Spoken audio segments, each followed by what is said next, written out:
Look at this candy apple red. I am back with one of my favorite subcompact standard SUVs on the market currently. The 2026 Buick Envista Avenir. Last time I had the ST, now I have the top of the line, but do I still feel the same about it? Let's get into it, and welcome back.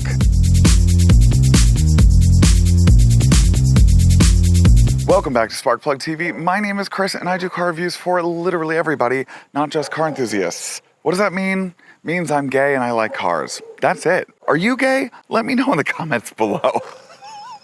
No, but seriously, I do this for the LGBTQ community, and I love that I continue to do this. And thank you for your support. And you can continue to support me by liking this video, commenting something down below, subscribing to the channel, and hitting that bell icon so that you get notified whenever I drop a new video, which is whenever I can. The subcompact SUV segment. Now, this is the newest iteration for Buick coming out in 2024. I did do the ST model, I think like last year or 2 years ago. What is time anymore? Nothing is changed for the 2026 model except for this gorgeous new red color that I forgot the name of. Brilliant red. This brilliant new red color for the 2026 model year. This has taken the place of the Encore. Now, the Encore is now the Encore GX and is purported to be a little bit more premium option with a few different specifications that I'll get into in a second. This also shares the platform with the Chevrolet Trax, and that is a huge glow up. But this is also a pretty big glow up for Buick in general. The Buick Envista comes in 3 easy peasy lemon my squeezy trim levels. The ST comes in around $27,000. Meanwhile, the top of the line Avenir comes in around $30,000. But this specific model comes in around $32,000. This has every bell and every whistle that you could ever imagine. Personally, I would go for the ST, especially because I really like the black wheels. Definitely a juxtapose with this new brilliant red color. But these 19-inch wheels aren't anything to shake a stick at because I really like the chrome look. It's nice. How do you feel about the coupe look in this subcompact car? Because I can't think of any other subcompact that has a coupe line on it. I'll probably correct myself in the captions. I like the way that it looks on the side profile. The lighting is perfect today, and it's also not that hot out, so I'm not gonna be that sweaty. The Buick Envista has always come with a turbocharged 1.2-liter 3-cylinder engine that kind of looks as big as a pumpkin, which is not that big. It outputs 137 horsepower and 162 pound-feet of total torque. It's then tied to a 6-speed automatic transmission, and it's front-wheel drive only. Here comes the comparison to the Encore GX. The Encore GX comes with the bigger 1.3-liter 3-cylinder, and it comes optional with all-wheel drive. I think at this point in the SUV segment, why aren't they coming with all-wheel drive, or at least not an all-wheel drive option? But you know what? Don't balk at this engine. This pumpkin gets up and goes. To this day, I am still obsessed with the way that the front end looks. This is modeled directly after their Wildcat concept, and you can tell especially in the LED daytime running lights. This is also my second favorite grille that this comes in. My least favorite one is the bottom trim, and my second favorite one is the ST because I like the black mesh, but I actually really do like the chrome, especially juxtaposed with this chrome front bumper. It's really nice. I love the way that it looks. I don't know why people hate on Buick so much. This is a handsome car. I can't remember what I said about the Buick Envista's back end when I made the video with the ST because I don't watch my own videos and I think that's cringe. I do watch my own TikToks though because those are short and I don't have to listen to myself for that long because editing these... Anyways, I don't think I like the back end. I mean, I don't hate it, but like I love the tail lamps. But the brake lights are all the way down here. Why? I don't know. These are also the turn signals. Why aren't the... Well, I know why these aren't the turn signals because of the hazards and the DOT. But speaking of the DOT, aren't these too low for brake lights? I'm probably wrong. I love the sloped back windshield, and I love how it kind of folds into this. It looks like a sedan back here. But I just think for like the facelift, I think that they should kind of move these up into here or here, obviously, because they have to be stationary. The Trax doesn't have an auto-opening tailgate. This one does, thankfully. When you open it up, it's got 20 cubic feet of storage in the back and then doubles it when you put the seats down for 42 cubic feet of storage. I haven't even opened this up. Wow. There's a spare tire.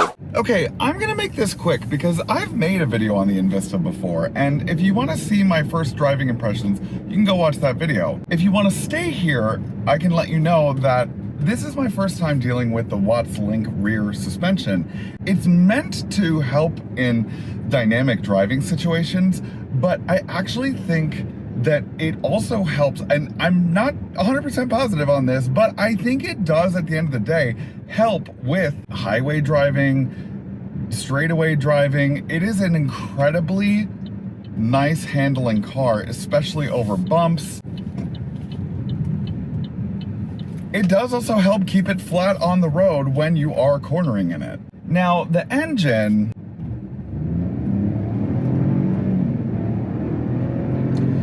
it makes a lot of noise and doesn't really take you anywhere very quickly, but it's not terrible. It's pretty fine. Now, let's talk about the interior. This is considered to be a standard vehicle. I think that this sits more in the realm of Mazda, where it's kind of more of a premium or luxury light kind of vehicle. The interior looks more luxurious to me than it does a standard interior. But what makes it a standard interior is the quality of the materials.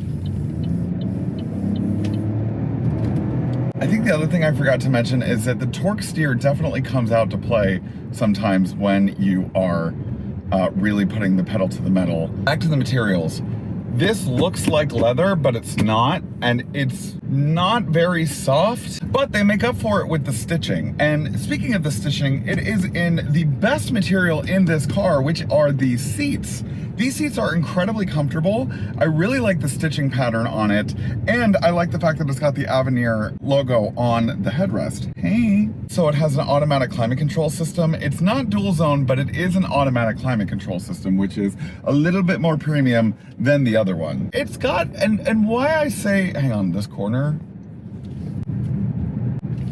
Yeah, it's flat. It's so much flatter than the standard, what is this called? Envista, thanks to that suspension. I think the only thing that I don't really, I like the least in this interior is this infotainment system panel that includes the fully digital gauge cluster and the 11-inch infotainment system. It works fine. Like, it works completely fine. It's fine. It's fine. What's not fine is just the way that this kind of looks. Like, this is kind of goofy. So the back seat, it's got ample legroom in the back seat, but you have to be 6'1", I think is probably the max height that you can be, because even though there is a divot in the roof for your head, I'm not fitting back there. Like, I can't even sit back there like comfortably at all.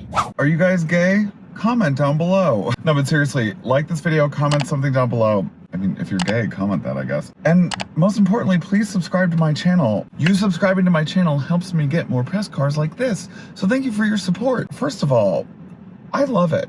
I would absolutely buy one of these. What I would buy is the ST in that burnt orange, because I like the black wheels. I would get them in the 19 inches. And you can outfit and have every single feature that the Avenir has in the ST. So it's like you can either get like the sporty version or you can get like the version. I want the sporty version. I like version, but I want the sporty one. What I wish to see in the facelift is a differentiated shape to this infotainment screen. Like, this is fine, right? This volume knob control is so misplaced, and just this oblong shape is just so awkward looking to me. Other than that, like, the interior is fine. These seats are comfortable. I'm not gonna repeat myself. Would I buy a Buick Envista? 100%. I just wish that there were a few changes made. So that's all I've got for today's video. I'm gonna go take a nap. I'm actually gonna go set up my Roomba. I just got a new Roomba. It vacuums and mops.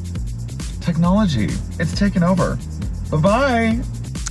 Hey Sparks, thanks for watching today's video. Do you want more Sparkplug TV content? Then you can choose one of these 3 options. Right over here. The middle button is to subscribe to my channel, so please do that. Right over here. These 3. I can't see them in real life, but they're right here.